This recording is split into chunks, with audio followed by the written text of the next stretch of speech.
నెల్లూరు జిల్లా కలువాయి మండల కేంద్రంలోని జెడ్పీ హై స్కూల్లో అంగన్వాడీ సిబ్బందికి శిక్షణ కార్యక్రమం నిర్వహించారు. ఈ కార్యక్రమంలో రీసోర్స్ పర్సన్స్ సుధాకర్, రాజేశ్వరి, రాజలక్ష్మి అంగన్వాడీ సిబ్బందికి పలు అంశాలపై శిక్షణ అందించారు.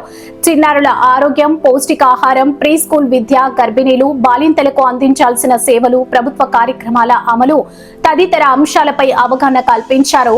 అంగన్వాడీ కేంద్రాల ద్వారా ప్రజలకు మరింత మెరుగైన సేవలు అందించేలా సిబ్బంది తమ బాధ్యతలను సమర్థవంతంగా నిర్వహించాలని సూచించారు.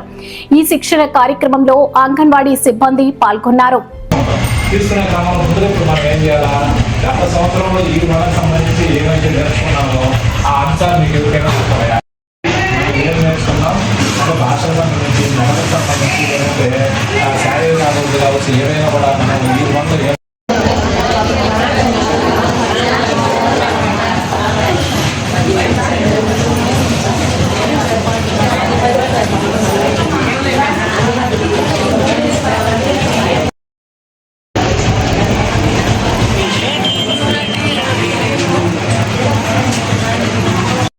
చేసినప్పుడు 14 రోజులు అవర్స్ లెక్కన మనం క్యాలిక్యులేషన్ అయిపోతుంది.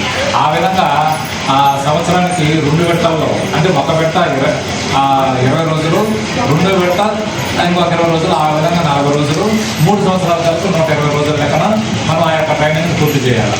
అయితే ఇప్పుడు ఈ వన్ కంప్లీట్ అయిపోయింది కాబట్టి ఇప్పుడు మనకి ఈ ట్యూబ్కి సంబంధించింది, ఈ ట్రీకి సంబంధించింది కూడా ఇంకా అంటే మధ్యలో 1 ఇయర్ గ్యాప్ వచ్చింది, మనకి ఈ ట్యూబ్ జరగల. కాబట్టి ఏంటంటే ఈ ట్యూబ్కి సంబంధించినటువంటి అంశాలు, ఈ ట్రీకి సంబంధించినటువంటి అంశాలు రెండు కూడా మనకి ఇప్పుడు ఈ 6 రోజుల శిక్షణ కార్యక్రమంలో నేర్చుకోవడం జరుగుతుంది. అయితే ఈ 6 రోజులు